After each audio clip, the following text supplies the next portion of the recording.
Ассалаумағалейкум, қайырлы күн, құрметті көрермендер. Биылғы жылы белсенді жұмыс ағаштар кесу науқаны басталды. Өйткені қысқы шілде бітті, қысқы аяздар. Дәл қазір нақты осындай қар жатса да кесетін уақыт. Көктемді күтпеңіздер, дәл қазірден бастаңыздар. Өйткені ағаштар қазір керемет ұйқыда, қатты аяздар жоқ. Сол үшін қазір бір мысал ретінде дәл ғана бүгін маған осыған ұқсайтын ағаш келді. Қазір бір алма бақта тұрмыз, қараусыз қалған. Көмектесіп жатырмыз. Осындайды қалай кесу керек деген, осындай ағаштарды қалай кесу керек, соны кішігірім көрсететін боламыз. Кез келген ағашты не үшін кесеміз біз ағаштарды? Біріншіден, ағаштарды кескен кезде біз оның құрылысын дұрыс қалыптастыруымыз керек. Құрылысы дұрыс болмаған ағашта өнімі дұрыс болмайды. Сапасы нашар болады. Өмір сүру ұзақтығы азаяды. Сол үшін біз дұрыс кесу арқылы ағашқа дұрыс құрылысын қалыптастырамыз, дұрыс өнім қалыптастырамыз, дұрыс қоректенуін қалыптастырамыз. Сол сияқты біз өніміміздің санын, сапасын жақсартып отырамыз. Ал жұмыс уақытында мынау сияқты кесілмеген ағаштар болатын болса, оны бір жылда керемет кескін бере алмайсыз, сұлба бере алмайсыз. Сол үшін оны 2-3 жылға қалдыруыңыз мүмкін. Мысалы, қазір мына жерін біз көрсетеміз. Кішкентай кезінен құрылысы дұрыс қалыптаспаған. Егер де болатын болса, мынандай тұр ғой, мынау қаңқалы бұтақтар. Соның мына бетінен біреуі болу керек міне. Бір жағында жоқ. Көрдіңіз ғой? Бұл сосын мынандай конус тәріздес те бола алмайды. Мынандай шар тәріздес болуға да қиын қазір келтіру. Бірақ барынша жас кезінде келтірілмегенде біз бұны барынша қазір дұрыстап көмектесуге тырысамыз. Міне қазір ең бірінші мынандай төмен жақтарда мынандай бұтақтарды аламыз. Мынандай кедергістеп тұрғандар, міне ішіне өсіп тұрғандарды аламыз. Өйткен кезде тік өскендерді аламыз. Сосын мынандайларды аламыз. Неге тік өскендерді аламыз? Тік өскен бұтақтарда жеміс салуы, жиі айтамын ол мәселені. Олардың жеміс салуы өте төменде болады. Неге жеміс көбінесе мындай бағытта емес, жаңағы бұтақтарда жақсы қалыптасады. Ол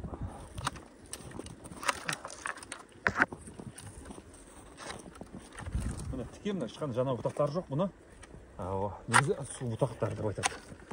Бұтақшаларды. Енді қараймыз мына жерде. Мен мына жерде әлі де мына кішкене өзгеріске бергім келіп тұр.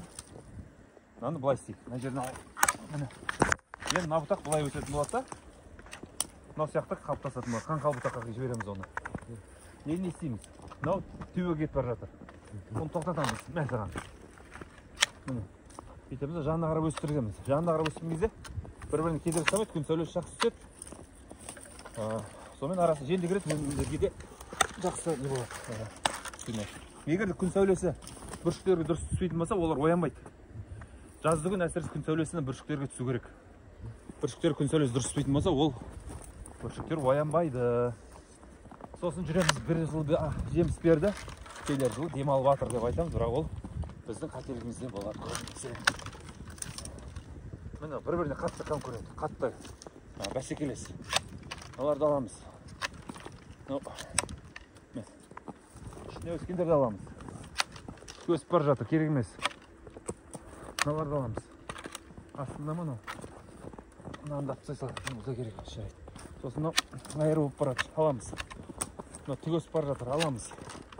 Мынаны аламыз. Міне. Мынаны аламыз. Мынаны жібереміз енді. Ішіне өскендерді аламыз. Мынаны жанына қарап жібере салайық бүйтіп. Бұрып. Жарай, бұл да. Бізге жапырақ керек, өйткені фотосессия түсіреді. Мынаны қалдырайық, бұл да қаңқалы бұтаққа кейін. Не дейді? Біздің немізде тұрсын. Не дейді? Запаста тұрсын енді. Керек болып, қор болып тұрсын. Қор болып тұрсын енді. Келе сүмеңіздер енді, запас болып тұрсын. Бешер болып тұрсын егізіміз. Так, мынаны алып тастай салайық. Астында бар. Негізі мынаны да алып тастаймыз, өйткені астында біреу тұр. Мынаны аламыз, ол керек емес бұл су бұтақтар. Ешнәрсе көмектесе алмайды. Мынаны аламыз, керек емес. Мынаны былай жібереміз. Мына екеуі бір-біріне қатты кедергі жасап тұр міне. Бір-біріне қатты кедергі. Қазір бұны аламыз біз. Тоқтаңыз, бұл қазір мына жағына қиын болып тұр. Мына жағынан аламыз.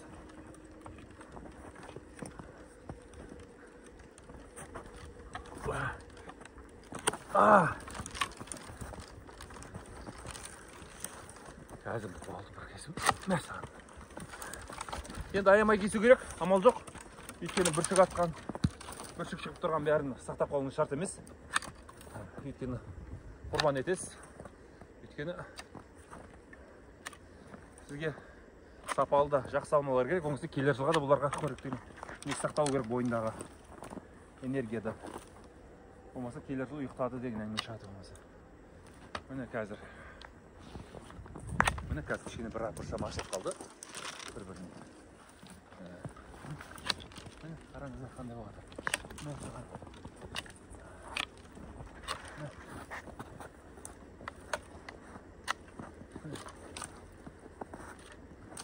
Мынау нападение побег дома, мынау ұнамай тұр қазір. Өте агрессивтегі мынау. Өте агрессивті. Бұл маған ұнамай тұр онша. Оны мен былай істеймін. Мә, ішкі өткен апсайын алар. Бұны былай болады. Бұл былай алады. Ішкі өскен мына біреуін аламыз. Өткен өте бір-біріне жақын тұр. Бұл керек емес. Енді мынаны аламыз болды соны. Мә, оны аламыз. Арасы міне бір-біріне бәстікелес екеу тұр. Оны аламыз. Мына төбе қарап өсіп баратқан аламыз биікке. Мына қаран жібереміз да. Мынаны дейміз. Осылай болды міне. Ағашымыз біз осылай болған тұрсын. Мен қазір қарасаңыз өте көп кестік. Бірақ бұл ағашқа қазір дұрыс өнім қалыптастыру, өнім сапасы жақсы болуына көп жақсы көмектеседі. Бұл біріншіден өте әмбебап, идеалды сұлба деп айта алмаймын, өйткені жас кезінде өте көп қатерлі жіберген кесетін кезінде. Сосын кесілмеген. Сол үшін біз осындай жағдайға келдік. Бұл биыл өнімді кішкене аз салады, бүршіктер аз болады. Бірақ келер жылы сұлбасы өте керемет болып өнімдеріңізге жақсы көмектеседі. Міне осылай кесуге болады. Бұл бірақ ауыл шаруашылығы бұл математика сияқты нақты ғылым емес, бірақ жауабы бар. Ода жауаптар көп болуы мүмкін.